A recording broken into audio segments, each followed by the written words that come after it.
पीछे 2 गाय बंधी हैं, तुम्हें उनको चारा काट कर खिलाना है। चांदनी भी मान गई। अब जल्दी जल्दी उसने घास काटा और घास दोनों गायों को डालकर चांदनी औरत के पास गई और बोली, मैंने आपका काम कर दिया, अब आप मुझे आग दे दीजिए। औरत दिल ही दिल में सोच रही थी, आज मेरे पति को घर लौटने में देरी क्यों हो रही है, अब तक उन्हें आ जाना चाहिए था। औरत ने चालाकी दिखाई और एक छेद वाले बर्तन में आग डालकर उसे दे दिया। अब चांदनी खुशी खुशी आग लेकर घर जा रही थी, इस बात से अनजान कि उसी छेद से राख गिर रही है। अब घर पहुंचकर उसने जल्दी से खाना पकाया। फिर चांदनी और बंदरिया के दोनों बच्चों ने भोजन खाकर अपनी भूख शांत की। वहीं दूसरी तरफ उस औरत का दैत्य पति भी घर आ गया था। औरत ने चिल्लाते हुए उससे कहा, तुमने आने में इतनी देर क्यों कर दी? तुम्हें पता है हमारे घर भोजन चलकर खुद आया था, मगर तुम्हारे समय पर घर न लौटने पर हमारे हाथ से शिकार निकल गया। पर अभी भी हमारे पास मौका है। मैंने उस लड़की को एक छेद वाले बर्तन में आग दी थी, अब उस तक पहुँचने का बस एक ही रास्ता है। तुम जाओ और राख का पीछा करते हुए लड़की तक पहुँचो। फिर दैत्य ने राख का पीछा करना शुरू किया और चलते चलते वो राख एक कुएं के पास जाकर खत्म हो गई। अब दैत्य इधर उधर देखने लगा तो पास ही में उसे एक मिट्टी का घर नजर आया। अब वो घर के पास गया और दरवाजा जोर जोर से हाथों से पीटने लगा और बोला, मेरी बच्ची दरवाजा खोलो, मैं तुम्हारा बाबा हूँ, हम लोग मेले से आ गए हैं, अब जल्दी दरवाजा खोलो, मुझे अंदर आना है। गेट खुलता भी तो कैसे? चांदनी और बंदर नदी से पानी भरने गए थे। अब दैत्य को बहुत क्रोध आ गया, उसने दरवाजे को एक ही झटके में तोड़ फेंका, मगर घर को खाली देख उसने एक जहरीला कांटा द्वार पर रख दिया ताकि शिकार का पैर उस पर पड़ते ही वो बेजान हो जाए। फिर जाल बिछाकर दैत्य वहाँ से चला गया। फिर चांदनी बंदरिया के दोनों बच्चों के साथ पानी भर के जब घर लौटी तब वही कांटा उसके पैर में चुभ गया। अब कांटे पर लगे जहर ने अपना काम शुरू किया और चांदनी को एक भयानक दर्द का एहसास होने लगा। देखते ही देखते वो होश खो बैठी और जमीन पर गिर गई। ये देखकर दोनों बंदर बहुत बेचैन हो गए। उन्होंने अपनी तरफ से चांदनी को उठाने का भरसक प्रयास किया। वे कभी उसके चेहरे पर पानी डालते तो कभी जोर जोर से चिल्लाकर उसे उठाने की कोशिश करते, मगर चांदनी नहीं उठी और वे दोनों बंदर रोने लगे। तभी घर के पास से एक व्यापारी गुजर रहा था। बंदर के रोने की आवाज उसे सुनाई दी और वो सोचने लगा, इस घने जंगल में ये घर किसका हो सकता है, भला कौन यहाँ रहता होगा, और बंदर के रोने की आवाज भी आ रही है। ये सोचकर व्यापारी देखने घर के पास गया। झोपड़ी में उसने देखा कि एक बेहद सुंदर सी लड़की जमीन पर बेहोश पड़ी है। उसका पूरा शरीर जहर के कारण नीला हो गया था। तभी व्यापारी की नजर उसके पैर में चुभे कांटे पर गई। उसने तुरंत कांटे को निकाल फेंका और थोड़ी ही देर में चांदनी को होश आ गया। फिर व्यापारी ने कहा, तुम्हारे पैर से जहरीले कांटे को निकाल दिया है मैंने, अब तुम सुरक्षित हो। अब ये बताओ, क्या तुम अकेली रहती हो इस घर में? चांदनी बोली, दरअसल मैं इस घर में अपने बाबा के साथ रहती हूँ, वो एक अच्छे इंसान हैं और घर में एक बंदरिया है जिन्होंने मेरा पालन पोषण किया और ये दोनों उसी के बच्चे हैं, यही मेरा पूरा परिवार है। व्यापारी ने पूछा, तुम्हारे बाबा दिख नहीं रहे हैं, क्या वो घर पर नहीं है? चांदनी बोली, बाबा दूसरे गांव मदारी का खेल दिखाने गए हैं, बस कुछ दिनों में लौट आएंगे। व्यापारी ने कहा, मैंने तुम्हारे जैसी सुंदर लड़की आज तक नहीं देखी। तुम्हारा जंगल में अकेले रहना ठीक नहीं है, यहाँ पर बहुत से खतरे हैं। अगर तुम चाहो तो मैं तुम्हें अपने घर ले जा सकता हूँ। मेरे पास अन्न और धन की कोई कमी नहीं है, बहुत बड़ा घर है मेरा। वहाँ जाकर तुम अपने बाबा और उस बंदरिया को भी बुला लेना। फिलहाल तुम इन दोनों को भी अपने साथ ले चलो। चांदनी भी जाने के लिए तैयार हो गई। फिर व्यापारी उन्हें अपने साथ घर ले गया। जैसे ही चांदनी को लेकर वो अपने घर पहुंचा, तभी द्वार पर व्यापारी के पिता ने उससे कहा, बेटा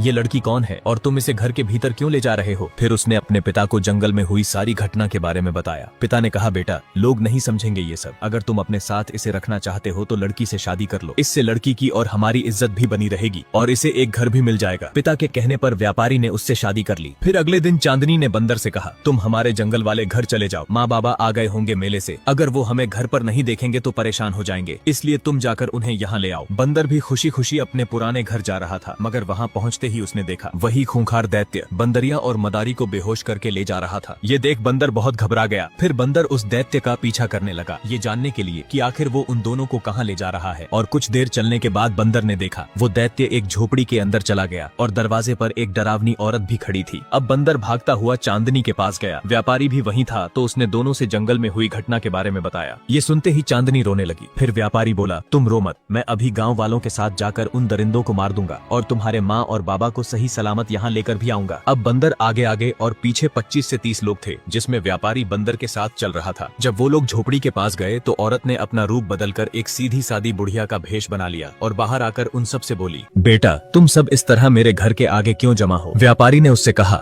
हमें पता है वो दैत्य घर के अंदर ही है, उसने हमारे 2 लोगों को अगवा किया है, उन्हें जल्दी छोड़ दो वरना हम सब मिलकर तुम्हें और उस दैत्य को मार देंगे। तभी घर के अंदर बैठे दैत्य को लोगों के ताजा मांस की गंध आने लगी। वो खुद को रोक नहीं पाया और बाहर आकर सभी पर हमला करने लगा। दैत्य के रूप और आकार को देखकर लोग भयभीत हो गए। उसने अपने हाथों से ही कई लोगों को बीच में से चीर दिया और आखिर में व्यापारी को भी उठाकर जमीन पर पटक दिया। ये देख बुढ़िया बहुत खुश हुई, मगर व्यापारी एक अच्छा तलवारबाज था। उसने तलवार के एक ही वार से दैत्य का सिर धड़ से अलग कर दिया। उसके मरते ही बुढ़िया घबरा गई और अपनी माया का इस्तेमाल कर वहाँ से भाग निकली। फिर व्यापारी झोपड़ी में गया और दोनों को उठाते हुए कहा, होश में आइए उठिए और चलिए यहाँ से। मैं चांदनी का पति हूँ, मैंने उस दैत्य को मार दिया है। अब आप मेरे साथ मेरे घर चलिए, वहाँ आपकी बेटी इंतजार कर रही है। व्यापारी मदारी और बंदरिया को अपने घर ले आया। चांदनी दोनों को देखकर बहुत खुश हुई। फिर सारा परिवार एक साथ खुशी खुशी रहने लगा। यह थी कहानी दोस्तों, कैसी लगी कमेंट में जरूर बताएं।